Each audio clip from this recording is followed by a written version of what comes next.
of all the mature, responsible things you could be doing.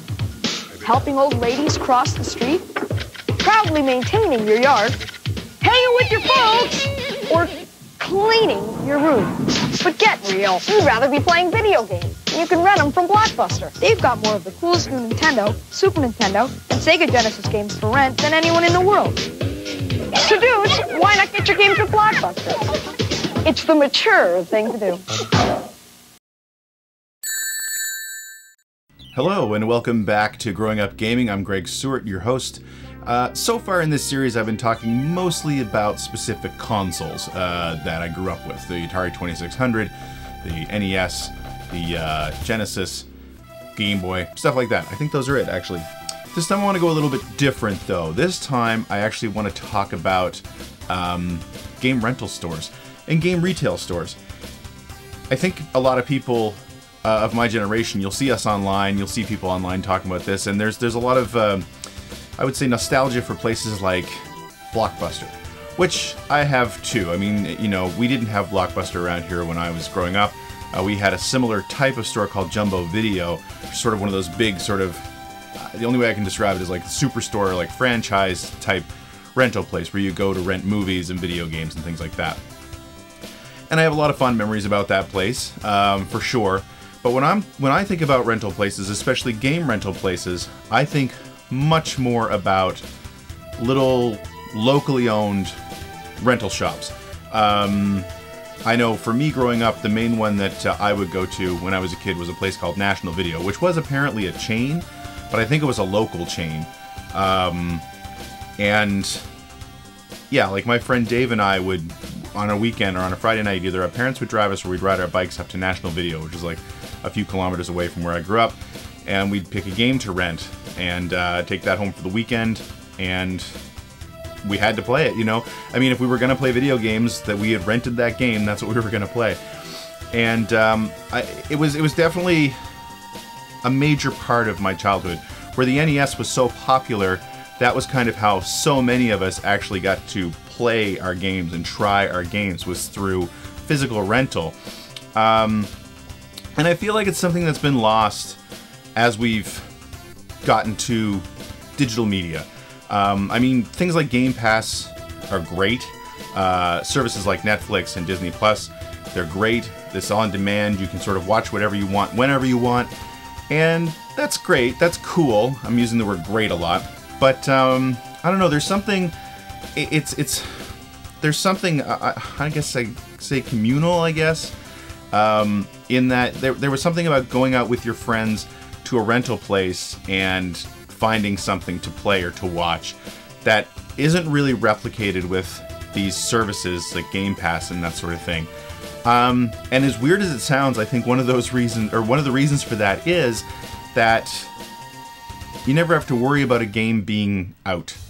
I can't count the amount of times when I was a kid that we would go to like National Video or something like that with the specific purpose of renting, say, well, for me, I remember the big one was Mega Man 2.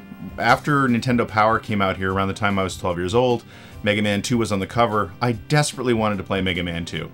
And I would go to National Video, which was a small enough place that when it came to video games, they usually only had one copy of anything. And it was a popular game. So we go up there, and again, can't count the amount of times that you go up and the little rented tag would be on Mega Man 2. So it's like, well, we can't rent that. Let's pick something else. We're here, we have money, our parents have driven us here, we've got plans for the weekend, we're gonna rent something, so let's rent something else. That's the way we played the first Mega Man, and I'm sure there were 2 or 3 other games that we discovered based on the fact that the game we wanted when we went up there to rent it wasn't there. And I think that probably goes the same for movies. Now, places like those, normally with new releases, it wasn't like Blockbuster where you'd walk in and there's like a whole shelf full of whatever the new movie is, because I think they actually had a guarantee, or one of those stores did, the big stores had a guarantee about you could rent this thing no matter what. With these smaller places, they might have 2 or 3 copies of the latest movie. So again, you go in and it's like, well, we don't have what we want, but we're here now, we've made the trip, there's a sunk cost situation at this point. we're out, we're ready, let's rent something. So we don't really have that anymore. And in fact, I think with the online services, we're so spoiled for choice now too. I know for me personally what happens is, because I can try anything that's on the service at least, I end up sampling a lot of little things, which I think there's something to be said for. You know, you definitely broaden your horizons a little bit that way. But I also don't feel that need or desire to continue experiencing something that I don't necessarily get grabbed by within like the first 10 minutes. Because, again, there's that sunk cost situation isn't there. I'm sitting on my couch. I already pay for this service. I pay every month. So it feels free in the moment. And so I don't feel compelled to get my money's worth, I guess. You know, whereas, again, if you go and rent something that you don't necessarily love the second you put it on, you really want to give it a shot because you paid for it. And, you know, there was the travel and there what you planned around doing this. So, I don't know what's going on with my TV back there, I just realized. So, you know, it's something that you had to deal with. All that being said, that was a big part of my childhood. Again, and the NES, again, I think I mentioned this when I was talking about the Nintendo in that video. It was so ubiquitous that, and so super popular, that places that even didn't necessarily rent movies or games would have a small section of games for rent. I remember there was a corner store right down the end of our street that, for a while there, did rent NES games. But that's not the main focus for me for this video, because while that was an important part of my childhood and it was an important part of playing video games growing up, rental stores and video game retail stores had a much bigger impact on me and on my career as I got older. So one thing that when I was really young that we didn't have around here was sort of gaming specialty shops. So we didn't have Software Etc. We didn't have Electronics Boutique. We didn't have Funko Land, any of those places around here in Halifax. But again, what we did have was locally owned places. And I remember the biggest, the most impressive spot that did that sort of thing when I was a kid that I discovered was a place called Game World, which was in an industrial park next town over. And I remember discovering it based on my uncle's race car. We kept that at a garage that was owned by one of our sponsors in this in the same industrial park. And I would go over on the weekends to help my dad work on the race car. And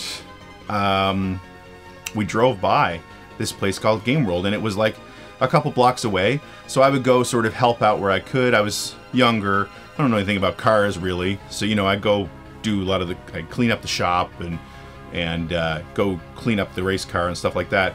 And that was kind of where my duties would end. So I would ask, like, can I go down and check out this place called Game World?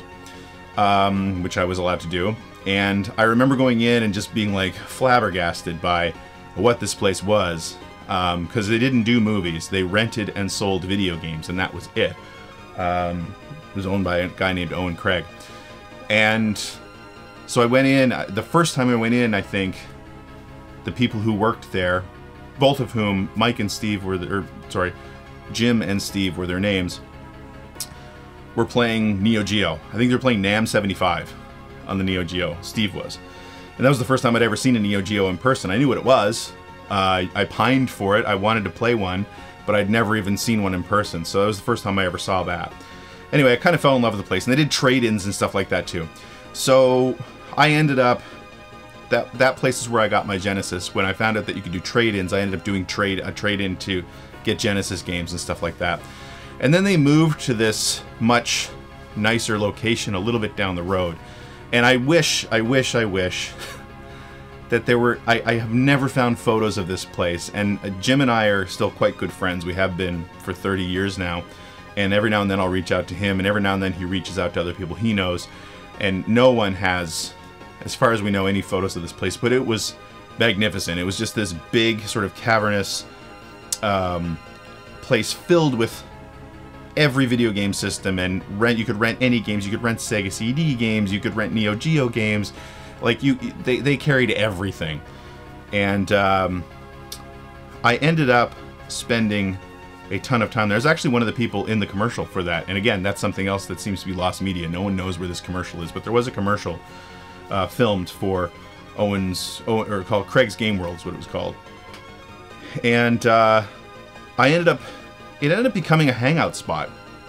And that to me is kind of the point of this, is that for kids like me, and this was in an industrial park, so it's not like it was all that handy, but it ended up being a place that we could hang out. And I spent hours at that place. I would go over again to help my dad in the morning, and then I would just go hang out. And then my dad would pick me up when he was leaving, or after a while when I became quite close friends with Jim, I would hang out until he closed up, and then we'd go hang out at his place and play Streets of Rage 2 and stuff like that. But I have a couple of really strong memories about that place too. One being that, and I think I might have covered this in my Sega CD video, but when I bought my Sega CD for the very first time, the very first one at launch, I had actually bought it and had it shipped from Florida, and it didn't work when I got it. And it was Game World where I took it, and Owen Craig happened to walk in while I was talking to Jim about trying to repair this thing, and just exchanged it for one of his, which was super nice of him. But I did eventually get a job working at Game World. However, it wasn't at that location. Game World was really popular. I think it was really successful, I should say. And so they were going to open a new store in another town called Bedford. So I got wind of this and put my name in, put my resume in, and ended up having an interview. And I'll always remember the interview. So one of the things that I should mention is that Game World existed as a rental place and a sales place, but it was also a distribution center for games for rental places all over Atlantic Canada. But it was also a porn distribution center, which was not in the same store. It was in an adjoining store. It was just a warehouse where they would just ship everything out. I knew about it, but I'd never been over to that side, obviously. And I remember going in for my interview with Owen Craig, and I met him in Game World. There was a door at the back of the store, because it was again an industrial park, so it was kind of a strip mall situation. So there's a door at the back of the store that he would come out of, and I just always kind of assumed that he had an office back there. But what it was like all these places have this. It was like this corridor that adjoined the back end of all these stores. And so we went out the back door and crossed over to the porn warehouse and went back in, and that's where his office was. So here I am going in. I don't know how, I must have been, I don't know, 18, 17, maybe.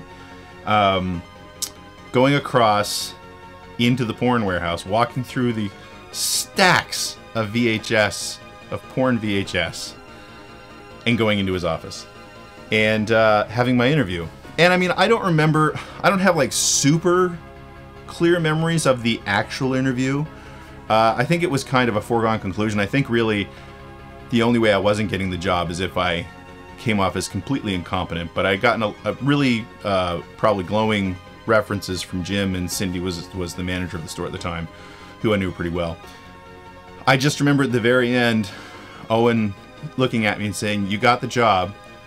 And then he says, "And by the way, if you ever steal from me, I'll fucking kill you." That was the end of my job interview with Owen Craig. So anyway, yeah, so I got the job, and we opened up this new store in Bedford, and Jim happened to be the other person who was working there. And I also the story that I remember mostly from that place, it wasn't super successful off the bat. We didn't have a lot of people coming in and out, so you kind of would go there and spend your days and didn't really have a whole lot to do. But I remember one morning I showed up for work. I used to take the bus into work, and I got there, and the door, the deadbolt, somebody had cut around so that you could pull the door open even though the deadbolt was locked. And I walked in, and the place was, this was first thing in the morning, the place was absolutely empty. Somebody had ripped us off through the evening. Although I'll always remember, I remember looking, so we used to have all the rental game boxes out front, and then behind the counter on the shelving, this wire shelving, was where all the new games, the games for sale, were sitting, and then there were drawers underneath the counter where all the rental games would sit.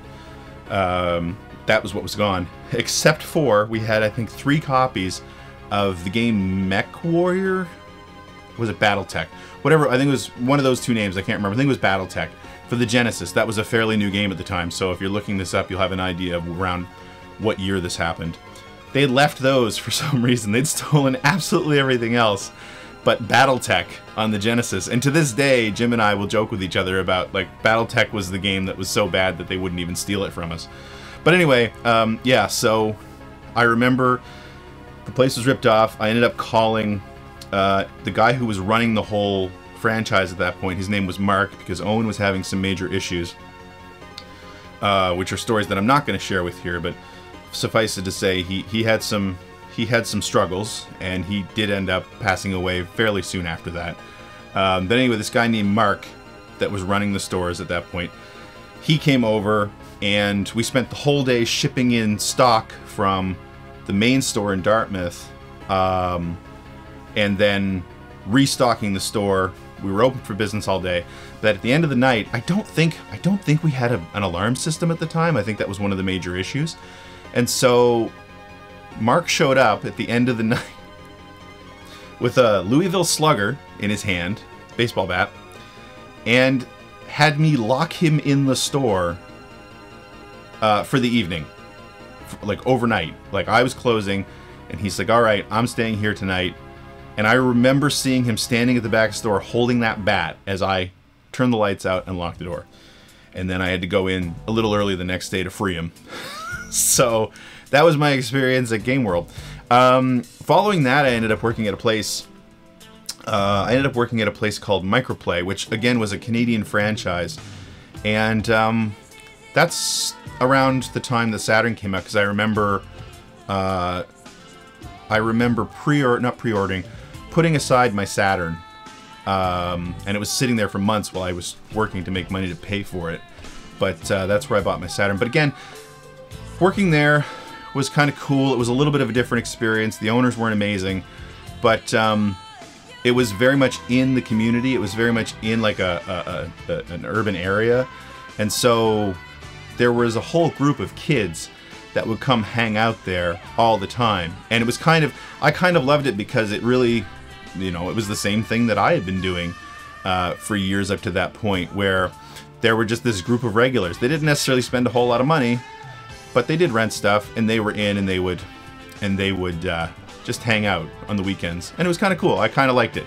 I remember that the Virtual Boy came out around the time that I was working there, and I think we got 3.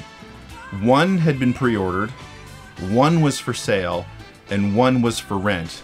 And if I remember correctly, the guy that pre-ordered it returned it. We never sold, at least while I was there, we never sold the one we bought for sale. We did rent it out. We rented out the other one fairly frequently, but usually like one person. People would rent it once, and then they'd bring it back, and they'd never rent it again. That thing didn't hang around forever. It was very obvious that thing was a huge disaster from the second it came out. But yeah, the PlayStation and Saturn launches happened at the same time, and that's when I decided I was a major Saturn guy, and I was going to stick with my guns on that. But that's for a later video. But from there I moved on to... so Game World had closed, Owen Craig had passed away, and Jim, my friend Jim, ended up working at this place called Quimple Video Games in Halifax, and that's also where I met my friend Mike. And if you listen to the Player One podcast, CJ's best friend Mike, he worked there for a guy named Masood was the owner's name, and he was expanding as well up into Prince Edward Island, Charlottetown, Prince Edward Island, and he needed someone to run that store. So I had dropped out of college at that point, needed a job, and he hired me to manage his store in Charlottetown. And when we first started, it was like this little, it was like the bottom of a house. It's still standing. I was in Charlottetown recently, and I know that place is still standing. So for the first half a year, I was only there for like a little over a year. And for the first half of the year, it was just this little house that we were working out of. But it was really great because it felt unlike Microplay, which was a franchise, and so things had to be done a certain way. This was very, this felt very local. And Masood was one of those guys. Masood was a great guy. I loved working for him. But he was very much like, he built this from the ground up. It was his business. It was sort of his money that was involved. And like, if anyone ripped us off or stole from us, he took it very personally, because it was him who was being, you know, stolen from and that sort of thing. But he also did everything in a very, very, very budget conscious way, which I kind of loved. But yeah, so about halfway through that year, he ended up getting a bigger place at down the road. We were on University Avenue in Charlottetown, Prince Edward Island. And when he had taken over, he bought the Game World name, by the way, after Owen passed away. He bought the rights to it, I think is how that worked. He took over the name anyway. So the place was called Game World. When we had first opened that store, he had paid, I'm assuming, a decent amount to have a sign built. It was on wooden stakes, and it was a nice sign. And it was like in the ground out in front of the store. It's really nice. So anyway, this new place that we got was actually, again, part of a strip mall, and it came with one of those roadside, like those, you see them all over the place. One of those steel lit roadside signs that would have, like, you know, the name of each business sort of stacked. So he would have to buy to put a banner in this lit sign. He decided he didn't want to do that. So he had me and some other kid we'd recruited there, and the other guy that worked at the store with us. We dug this old wooden sign out of the ground from the first property. We lashed it to the back of his tiny little car. I don't remember even what the car was. So we're dragging it down University Avenue. I was hanging out the back of the car because somebody had to make sure the thing didn't fall out of the back of the car. So I'm hanging out of the back of the car. It's dragging along the road. We're driving down University Avenue. We got down to the new store, and then we took it and we lashed it to the bottom of this steel sign. And because that was going to be his road, he paid for that sign and he was going to use it. And it was not a sign that you would put in a lit, you know, billboard. It was just a sign. They let us leave that there for one day before they came to us and said, you can't do that. So we had to take it down. But the other thing was that over the store, you see this everywhere. We had like one of those lit banners that is how you would advertise what store was in this space. But he didn't want to pay anyone to make this sign. So he bought some paint and some paintbrushes, and we hand painted one of these signs for Game World. And then he had us put it up, and we were putting it up. There's only a few times in my life that I felt like I was going to die, and this was one of them, where he had us on these rickety old ladders that were not tall enough to do what we were doing, hoisting this sign up over our heads. That was pretty heavy because it was like a metal sign with real glass. Just standing there trying to hang this damn thing. And we finally got it done, and then turned the lights on behind it, and it looked awful. It was hand painted, and it was like one coat, so it wasn't, you know, it wasn't an even coat. It was awesome. But I did really love that store because it was bigger, and again, we had these sort of local kids that came in and they would hang out, and a lot of them were really great kids, and they were, you know, nerds and dorks and awkward and socially awkward, I should say, in different ways. But it was kind of like we were all just hanging out and talking about video games, and I remember some of that morphed into us having Mario Kart 64 tournaments. So the N64 came out while I was working over in Charlottetown, and yeah, these kids would come in like every Sunday, because I think I usually worked on Sunday, and we would play Mario Kart 64, 4-player Mario Kart 64, all day long. That's one of the reasons I absolutely love that game. And whoever came last would buy, we were right next to a McDonald's, would go buy a McFlurry for whoever came first. So I was pretty good at that game, with them anyway, so I gained a lot of weight that summer. But the main reason I'm bringing this up, I worked in another store as well called Gametronics. And anyway, wonderful memories of all these places. But Actually, before I do that, I am gonna talk about a few more of these. So the N64 came out while I was working in Charlottetown. We could not get any N64s in our store. But there was another. I remember me and the guy that worked there. His name was Mike. It's a different Mike. Really wanted our N64s. So I was the manager. So the day that the N64 came out, there were a couple available in a store on the other side of the island called Summerside. And Mike and I were both working that day, and I gave him permission. I paid him. Basically, to take his car and drive across the island to pick up these two Nintendo 64s for us, not for the store. Yeah, I love that. Also, talking about Masood, so one of the other things, again, I do have another story about him. So he was expanding, and so he had the Halifax store. I think he might have had one in Cape Breton. He had this one in Charlottetown that I was managing for him. Then at the end of whatever year that was, well, it would have been 97, I believe, because that was the year the N64 came out. He'd expanded into the next province over called New Brunswick, into a town called Moncton. And again, he had bought this place, or he had rented this place. He had stocked it up. He hadn't staffed it yet because it was so new. So he was working. And come Christmas time, he wanted to get back. He had a wife and kids. He wanted to get back to Halifax to see his family, obviously. So he reached out to me and asked if I would come work at this new store over Christmas. And like he would put me up in a hotel and all this stuff. And I said, sure, you know, why not? I mean, I was going home at Christmas, but I didn't need to go home to see my family or anything like that. Like I was going to be home for Christmas Eve and Christmas Day. So I drove to Moncton, which was about an hour away from Charlottetown, I think it is. Maybe it's a little less than that. And went into the store. Again, this big, empty, cavernous place. It wasn't fully stocked yet. No one knew we were there. So there was no real business. He literally just needed someone to be there behind the counter. But Masood, being, again, very budget conscious, the hotel he had me in, and it was the one he'd been staying in, was 20 minutes outside the city along the Trans-Canada Highway. It was this, I swear to God, the rooms must have been, you must have been able to rent the rooms by the hour. It was this dingy little hotel. It did have a television in the room, didn't have a telephone in the room, and I think I must have had a cell phone by that point, but no telephone. It had television, but it was only what you could get over the air. There was no cable, no satellite, nothing like that.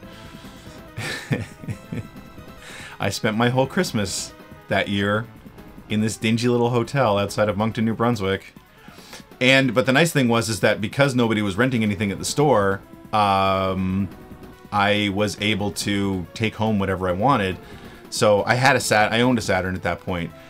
So I had taken my Saturn with me, and I had a copy of Tomb Raider. I think that was the Christmas that I played through Tomb Raider. But it was also the Christmas that, again, the N64 was out, so I was bringing the N64 home from the store and playing a lot of Mario, and I think Shadows of the Empire was the other game I played there. And then, yeah, there was a third place, I guess? Well, I'll go back to Masood. Unfortunately, again, Masood passed away, and it was, I think, on a trip back. He was Middle Eastern. I'm not sure exactly which country he was from, but he went back to visit his family back home. I think he ended up getting bitten by a snake and passed away. I don't know. It was weird. Anyway, there was a third person that I worked with, or third place that I worked, called Gametronics. And my major memories about that place, again, that was where that was around the time that so it was like 98, I think, because Gran Turismo came out. I remember playing a lot of Gran Turismo, and the guy that I worked with there was really into the Game Shark. For some reason, like that was his big thing. So he would talk endlessly about the Game Shark. But the two interesting things about that place were that we rented out PC games, which actually in Charlottetown we did as well. We would rent out PC CD-ROM games. And I remember specifically there was this one guy who would come in with his son to rent PC games. But he made it very clear that he was renting them to pirate them. And I mean, we didn't, you know, it was a local place. We kind of looked the other way on that. We didn't really say anything about it. But I remember him coming in because he was really into the wares sites. I think that's what they were called. And he used to go onto these websites with his son, who was quite young. Like, I want to say like 10 to 12 years old. And then he would come in and just sort of hang out at the store, and he would bitch endlessly about how there were too many like porn banners and pop-ups on these websites, and how that wasn't very family friendly, and it wasn't something you wanted his son to see. And we're like, dude, you're stealing games online. Like, how is this the thing that you're worried about? But anyway, the other thing that I remember is that that store was very close to sort of the strip club in this area. There were two at one point, but I think at this point this was the only one that was still open. It was called Ralph's Place. And Ralph used to come in to rent games. He used to bring his son in with him because his son liked video games. So he would bring his son in to rent video games. And so that was surreal the first time it happened, because every now and then he'd send his son over with, if Ralph couldn't come himself, he'd send the son over with one of the girls or with one of the bouncers to rent a game. And like, I think the first time that happened, I didn't know who it was. And so I like, you know, was going to tell the kid because they didn't have any ID or anything like that. He was just a little kid. And the person with him was not a parent. It was like some bouncer. And I remember saying like, well, you know, if you don't have any ID, I can't rent to you. And then whoever I was working with, it might have been Cindy. She was previously at Game World, and she was running this place now. Or it was the other guy whose name I can't remember. Kind of stepping into the conversation like, no, it's okay. You can rent to him. We know who he is. And then having it explained to me that that's who he was. He was Ralph's son, who was there with one of the bouncers. But again, he came in with Ralph sometimes, and then he came in with some of the girls. It was interesting. It was an interesting time. But the main reason why I wanted to talk about this, I mean, you know, those are great memories, and they're all video game related. But the main impact that it had on me outside of these communal experiences and meeting some of my dearest friends. I mean, some of the people I met those years who were working at those places, who were going to those places, I'm still in close contact with today. My best friend is Jim, who I met when he was working at Game World. But as far as like my career in video games, I was working at these places at the age where I was supposed to be figuring out what I was doing with my life. I was college age. I had attempted college a couple times, and it was very unsuccessful.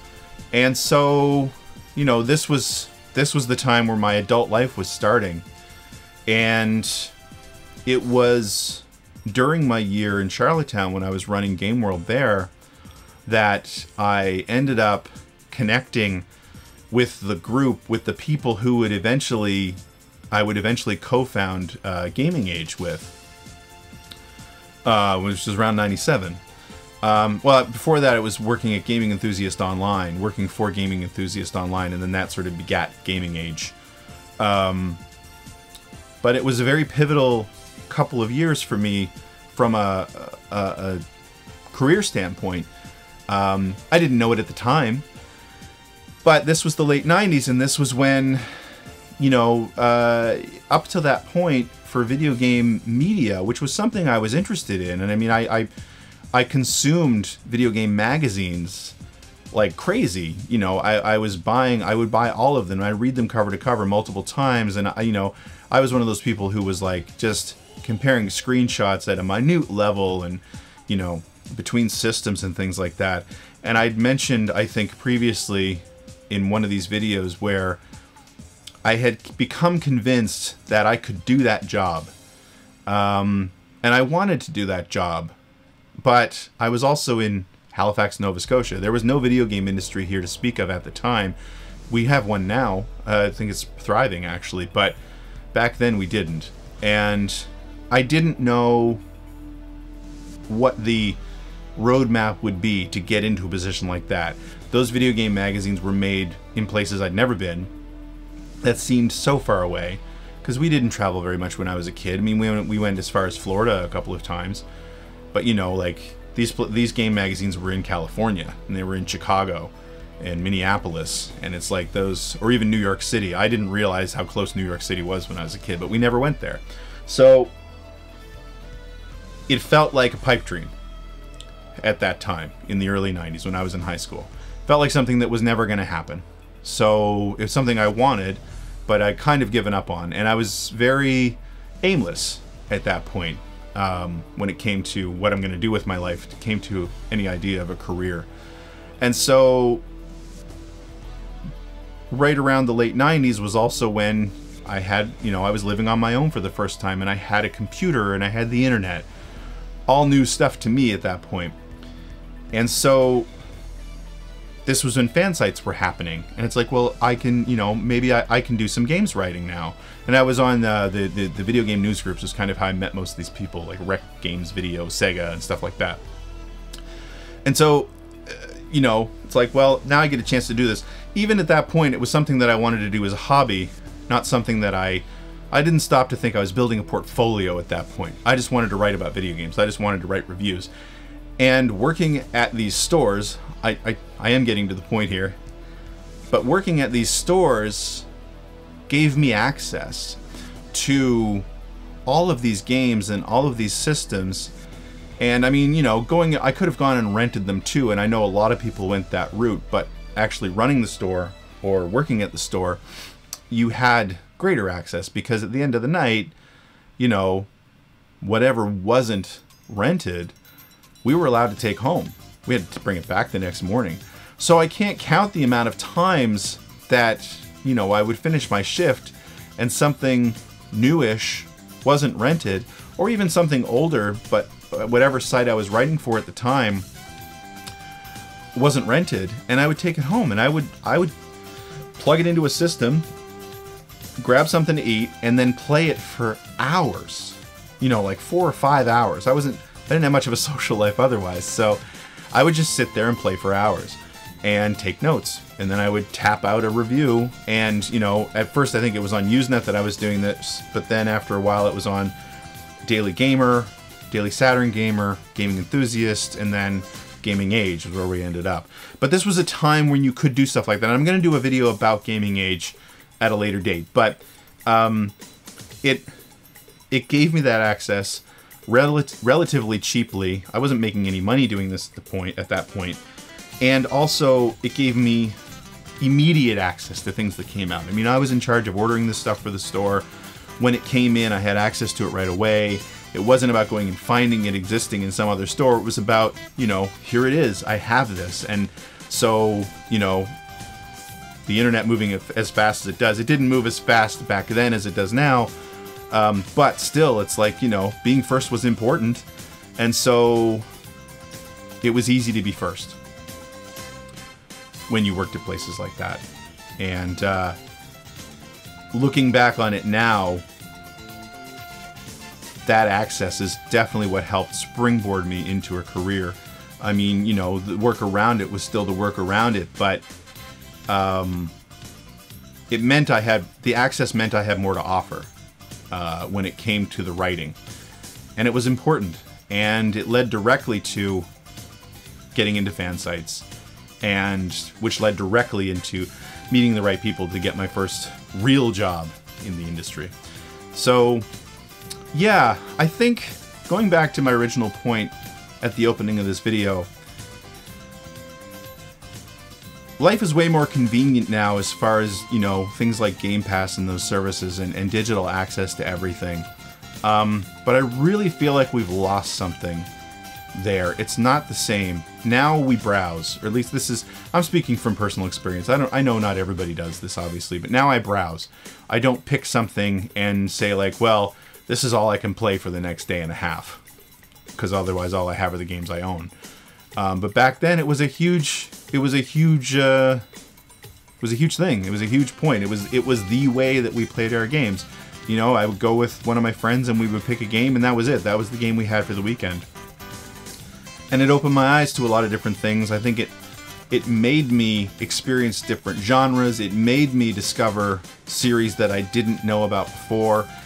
And it made me appreciate that if something didn't grab you in the first 10 minutes, you know, kind of like the same thing you hear people talking about where it's like, well, my parents bought me one game a year, and if it wasn't the best game ever, oh well, that's what I had to play. It was along those lines. And we've lost that.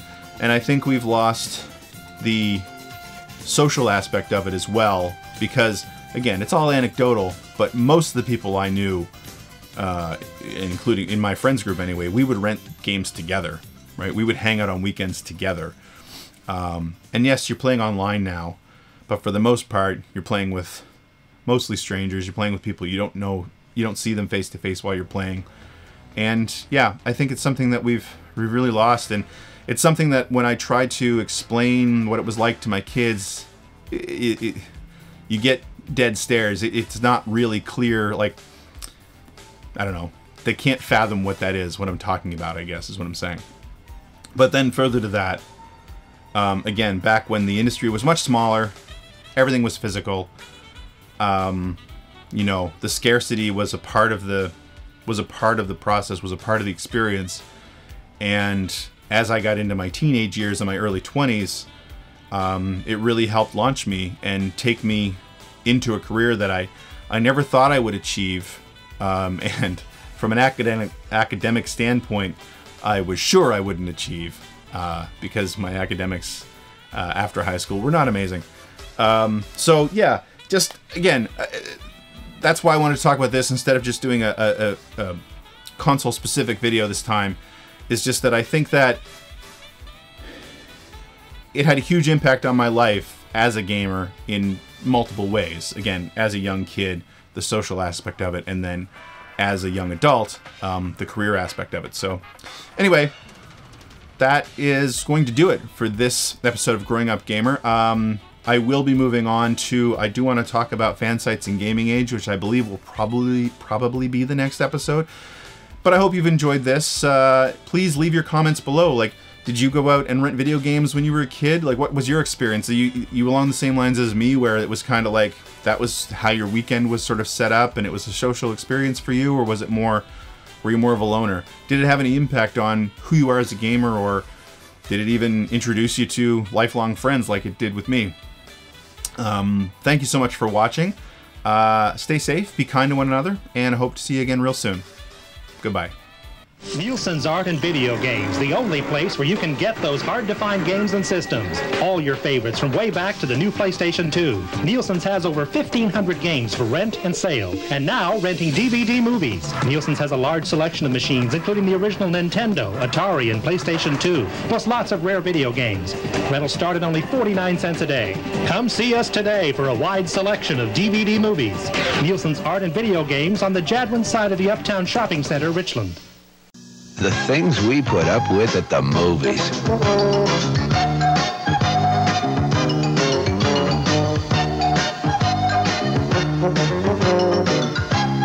But National Video, with more stores than anyone, gives you more of the latest movies than anyone at low prices in the comfort of your own home. And the popcorn's on us instead of on you.